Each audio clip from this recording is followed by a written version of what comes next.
So if you spend much time in the Christian orb or world, eventually you're going to stumble across a term called apologetics.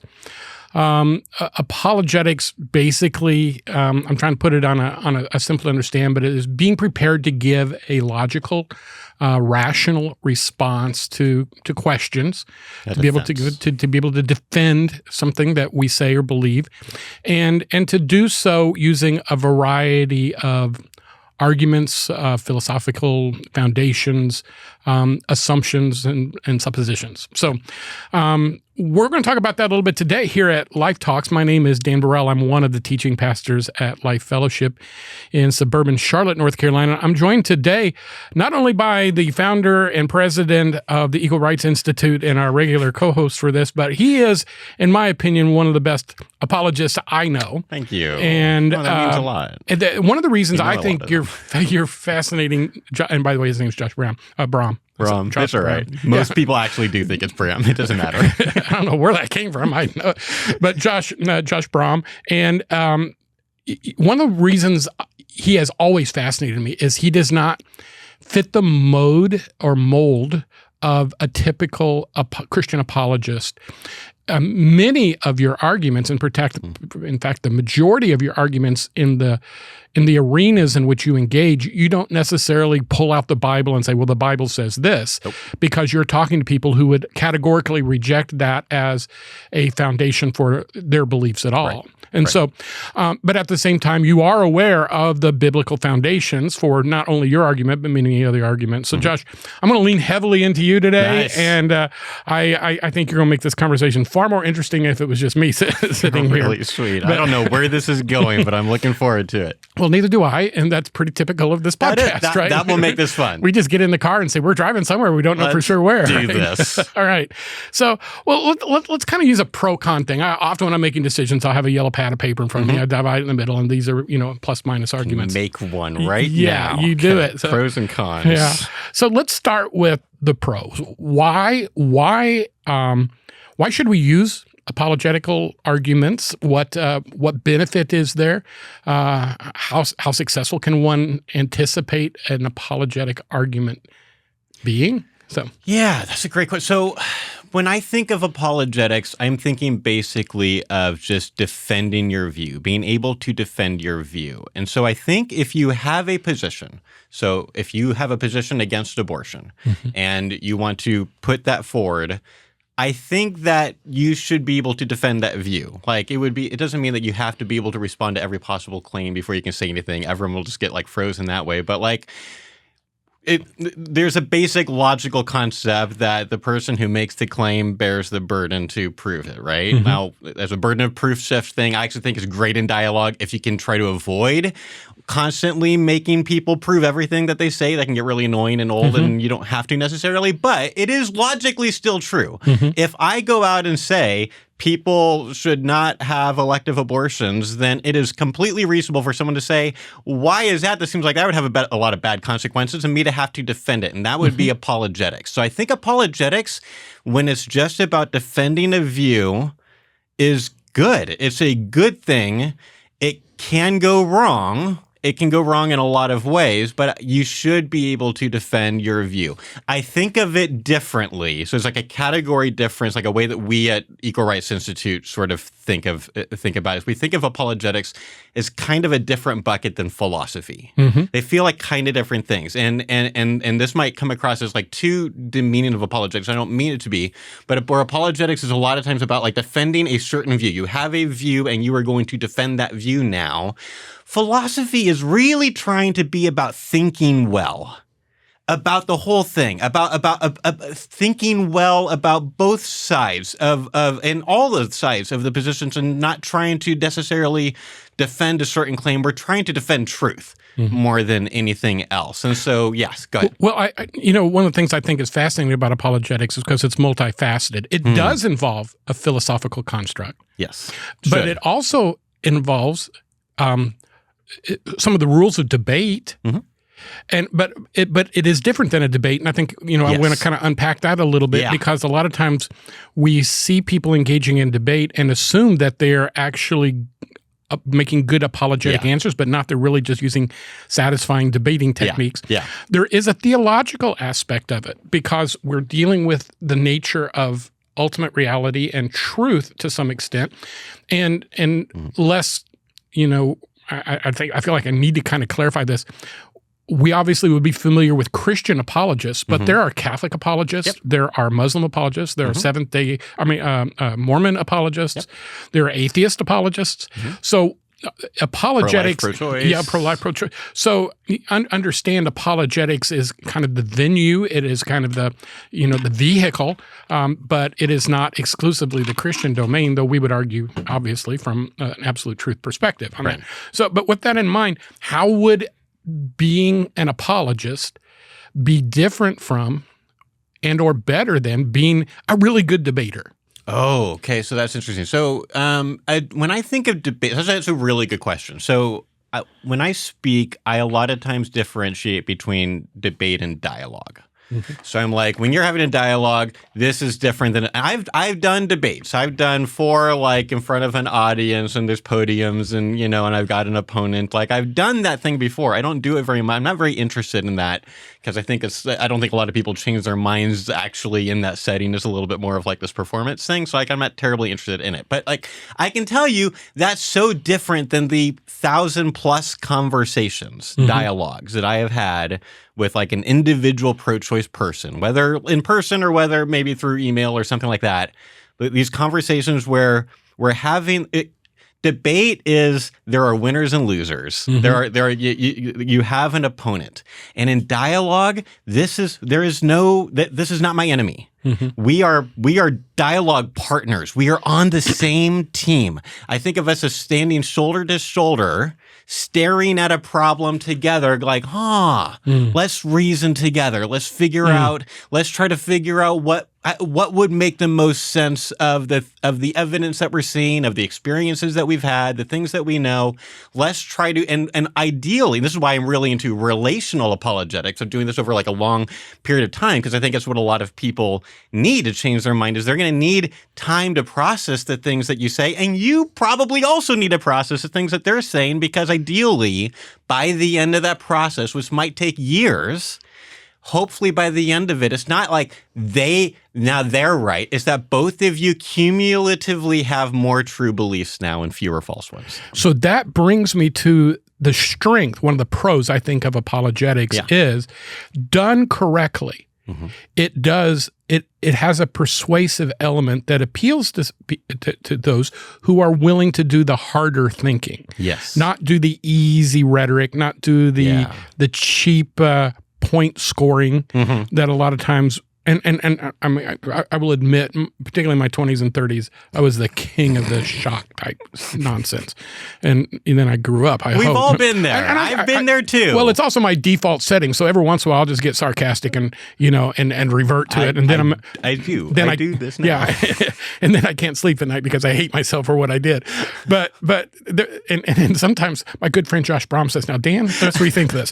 But the thing I think is important for us to note in an apologetic argument is that it is a journey. It is not an event. Yes. But at the same time, apologetics and apologetic arguments aren't effective with everybody, are they? Yes. Yeah, that's a really great point. So we need to recognize how different people are. Like, this is where, like, I've become more interested in some ways in psychology than philosophy. Because persuasion is more psychological than philosophical. Psychological meaning like the study of like the way that people think. Like the way, like the part of like, one of the things that makes ERI different is because we are recognizing that while truth doesn't change, culture does. And that the way that Gen Alpha and Gen Z processes data and arguments and pictures even is really different than the way that Gen X did. It doesn't mean that truth has changed. It's just like a lot of other things have changed. Culture's changed. There's a reason why every culture always makes fun of the next one. Like, that's the weakest generation ever. Like, that has been going on like from the beginning of time. There's a reason that changes. And so people are really different. There are things that I've seen change people's minds that would never change my mind. Like hearing like a really like emotional story about someone having an abortion experience that really negatively affected them. Like, I think it's really important for people to hear those stories. That would never have changed my mind about whether abortion is like moral or should be legal. But for some people that does. Some people seeing a graphic image of what abortion does awakens some part of their conscience, and they're just like, they see through rhetoric and stuff. And some people need a really logical, tight set of philosophical arguments, and they probably need to not be religious for them to be able to change their mind. And that's where we come in and try to help them to reason that, with them. Okay, so let me push back. Yeah. And I don't even know what the answer this would be, Nice. so I'm not expecting an answer that I already am looking for. But a part of the Christian ethos is evangelism. Yes. And so Yeah. pure logic, pure science, pure philosophical purely logic, scientific and theological arguments, I'm going to use correct grammar, are insufficient Yes. because it changes minds perhaps, but maybe doesn't change hearts. Yeah. How do you integrate the two? Yeah, that's a great question. So when I think of persuasion, when I think of apologetics, here's an analogy that we use a lot of times. This gets at what you're asking. It's a really good question. So I think of apologetics as like removing hurdles on a racetrack. Like the literal hurdles that people jump over. This is an analogy that my brother Tim had. Is that like when someone comes to me and is like, what about bodily autonomy? Like, women need to have the right to their own bodies. I'm like, I'm really glad you brought that up. This really important hurdle. It's an important thing for us to talk about that. I'm going to try to like metaphorically take care of that for you. I'm going to remove that hurdle and show you that that it doesn't have to block you from being pro-life. And they're like, well, what about back alley abortions or whatever? What about life of the mother? What about all these different things? Like, I'm glad you're bringing those up. This is good. Let's keep on talking through those things. I'm trying to remove those hurdles. I love that analogy. And by the end of it, here's what's interesting. And this is where I'm not going to give you as specific as an answer as you want because I don't know. One of a couple of things happens. I know what doesn't happen, or I believe what doesn't happen is that I change their mind. I don't think that's what happens. The apologist is not changing their mind. Either they change their own mind, or the Holy Spirit is involved, or some combination of both. Yeah. I don't know how that's involved, especially when I'm like talking to a total atheist on a campus who like warms up to my argument, is like, wow, I never thought about this before. Is the Holy Spirit doing something there in their heart or not? I don't know. That's an interesting theological question. I at least think that when they change their mind, they're at least involved way more than I am. I'm just removing hurdles and trying to make my position more attractive to them. Yeah. Well, and I love that illustration of the hurdles. And one way I would kind of look at it is also, you may be on a 440 hurdle race, but What's that? What's 440 yards, meters. Is that a football term? No, it's a length of the race, 440 meters. Is that how long over on a racetrack is? It's one. Well, I don't know what this reference is. What is 440? It's usually one lap. Yeah. I think like musicians tune to 440. It's just a different thing. Okay. Yeah. So, but the next race up is the 880, which is twice as long. Yeah. Right. Yeah. There are more hurdles spaced differently in the 880 than in the 440. Ooh, that's interesting. I didn't know that. And the makes sense. The end line is a different end line than for the 440. It's a complete different athletic prowess. You're running the beginning differently with that end in mind. Yeah. So with that in mind, I would say the 440 may be the race that we're dealing with in terms of life, and is it sacred? Is it And the 880 may be, well, who created life? To whom are we accountable? Yeah. Does that absolutely? That may be the next race. Yes. If we can get through the 440, then we can go to the 880. I would look at it this way, and you may relate to this one too, because you're not I'm a big NFL fan. The first NFL game is tonight that we're recording this, and I couldn't be more excited if it was a Christmas Eve. Are you joking? I couldn't relate to this less. I didn't even know that football was on tonight. Okay. So I'm also a big Kansas City Chiefs fan. Yeah. Who are they're a football team. Yeah. Do you know what state the Kansas City Chiefs are in? Kansas? You see, everybody says that. No, they're in Missouri. Oh, okay. Yeah, because there's a Kansas City, Missouri. Right, but everybody thinks they're in Kansas because Kansas City. But I would simply say it would be foolish for me to try to make you a Kansas City Chiefs fan if you at first didn't even know what football was all about. So there is a progression that I think that sometimes we get very impatient. Yeah. because we want this instant conversion, whether it is a change of mind or a change of destination in terms of salvation. And we have almost been programmed that if you don't bat a home, well, I'm using mixed metaphors all over the place, but if you don't hit a home run, at least I know baseball. If you don't hit a home run, you've wasted your time up to bat. But no, a well-placed single can load the bases. It can get you to, there's lots of good things that come from that. And removing this barrier and that barrier, you may not remove every hurdle, but you're removing some. And that's perfect. That illustration. I love this analogy. I just thought of this. It's actually in apologetics. I counterintuitively better a lot of times, in my view. If you think of relational apologetics the way that I do, it is better a lot of times to hit the single than to do the home run. Because I've told people a bunch of times, they're like, what do I say if the pro-choice person stumps me with something? I'm like, then tell them they stumped you. Tell them, say, that's a really good question. I haven't thought about that before. I'm going to think on that. Let me get back to you. Can we schedule another date and let's get back together? Not like a format, you know what I mean? Let's get back together at Starbucks or a Zoom or whatever. And I'm gonna have some thoughts for you. And it's come to me. We've got answers. There's a safety net, but the fact that they did that, it's they will remember that more than anything you said before that. And they will remember the way that you treated them more than the arguments that you gave. So you just earned a second opportunity for do you know how hard that is to get people to actually do you know how many business cards I've given to college students? I'm like, hey, follow up with me. You know how many get back to me? None. It's so hard to get a follow-up. So it's if you have a chance, you just earned a chance for follow-up by not knowing. You can people will not change their mind. In one conversation about almost anything. I wouldn't trust anybody who changes their mind in one conversation. Did you have any views before this? And I'm a contrarian. And so my response to somebody making an argument with me is before I could ever even think about accepting it, I've got to tear it apart. I got to dismantle it. I've got to, and it's obnoxious, but it's just how I process information. And I know it frustrates people when they say, I got a great idea. And I just sit there and just dismantle it. And then a week later, I come back and say, that was a great idea. Let's do that. And it's what? You hated it. You did. No. I was just examining it. And you convinced yourself of why you reconstructed it. But you're never going to get me to agree to it on the first conversation. I can't imagine. And I think that's true, which again, and you mentioned this earlier, I think we have to let the Holy Spirit do what only the Holy Spirit can do. I can't change anybody's mind. I can't convince anybody of the existence of God or whatever. All I can do is explain what I know to be true. And why I know it to be true in my life. And it's not my truth, it is truth, but the journey to truth may have several different paths toward it.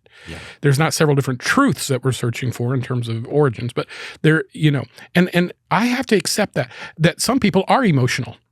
Some people will hear the story, they'll cry, they'll realize their need, and they will trust Jesus because he loved me that much. That's not how I came to accept Christ. It was more of an academic, philosophical, but at the end, it had changed my heart. There's no question about it. I mean, I'm a different person, but the change of mind came alongside the change of heart and led me probably to the change of heart, in all honesty. So what, and this time has gone so rapidly, but this has been a fun and good conversation. I would simply say, what are some of the cautions that you might want to say? Be careful if you're using apologetics. I'll give you one while you're thinking. One of them is sometimes apologists can come across as insufferably arrogant, which I would classify about 90% of the guys on the internet. Most of them. And so I think having a humility, like what you just described there, where you say, you know what, I never thought of that. I've got to think about that some more. Can we get together and talk about it? I really like the way you phrase that question. And you start building this bridge across information that you don't even possess yet may eventually cross. And so for me, the arrogance, the humility thing is because I used to love to do a verbal smackdown. It was obnoxious. And it changes zero minds. As you pointed out, zero minds on that. So what are some cons that you see? That's a great point. So having a narrow focus, only having one favorite apologist can be a big problem. You think confirmation bias is an issue. I'll tell you, I was a huge, and I know I am not the only person with the story, I was a massive William Lane Craig fan. Like, to the point, like, I know people, I never got to this level, I don't think, but there are people that would like say like they got to the point like idolatrous kind of like worship of William Lane Craig, like getting together and like watching the debates like as a group for fun and like that kind of thing. I am glad that I now have more voices that I am listening to, because there are sometimes things that William Lane Craig says that are really smart, and there are sometimes that he says other things I'm like, oh, that doesn't, I don't think makes sense. No, it's a huge blind spot. I think most Christian apologists have big blind spots, and sometimes in different areas. And so you can get a lot of like great things from certain people if you kind of, have a lot of kind of different types of people that you're listening to, and you need to be listening to the other side too. You cannot only be listening to like the Christian arguments for it.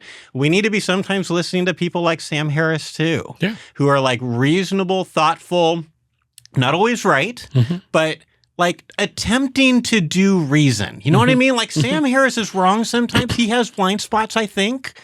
But he is trying to do reason. He's trying to reason carefully in a way where like he doesn't care whether or not it offends like one side or the other. So he gets a lot of hate from kind of all sides of politics for that. And I think there's something good about finding people like that who have like that intellectual credibility and honesty, that we're just going to try to focus on truth and not be focused on like defending one figure or something like that. That's something that, I mean, Bill Maher stands for nothing that I agree with. Well, he probably stands. No, he does. He stands for a few things. He probably does. Yeah, when I stop and think about that, absolute statements big are always free dangerous. Speech guy. Right? Yeah, but the thing I do appreciate about him is he's willing to poke people on his side of the aisle. Yes, and that's something that I won't go deeply into it, but I'm very impatient with the conservative movement. Is you're not allowed to criticize. People who are allegedly conservative and who are major leaders. Pro-life movement is the exact same way. Yeah, and so I think that posture is a healthy posture. I'm going to tell you one quick story that it has nothing to do with our topic, other than I think this is a hilarious story. William Lane Craig was in our offices one day. Really? Yeah, several years ago, and he recently, like no, it was probably 10 years ago. Okay. But see, he's walking down the hall, and I came up and introduced him. I was helping him with something or whatever, getting set up, and he looks at me and goes, "Has anyone ever told you look just like Rick Warren?" Oh my gosh, I'm never going to be able to not see this anymore. You please. Do. Do I really? Yes. I need to get some Hawaiian shirts. You so look like Rick Warren with a goatee. Yes. Oh my goodness. It's not a bad thing. Well, since that time, I've had multiple people say that to me. Yes. I had somebody stop me in the airport the other day while I'm taking my granddaughter to the airport, and he goes, "Has anybody ever told you look like this certain movie star?" It? I can't remember. But I mean, it was like he wouldn't leave me alone about it. I think he actually thought I might have been him.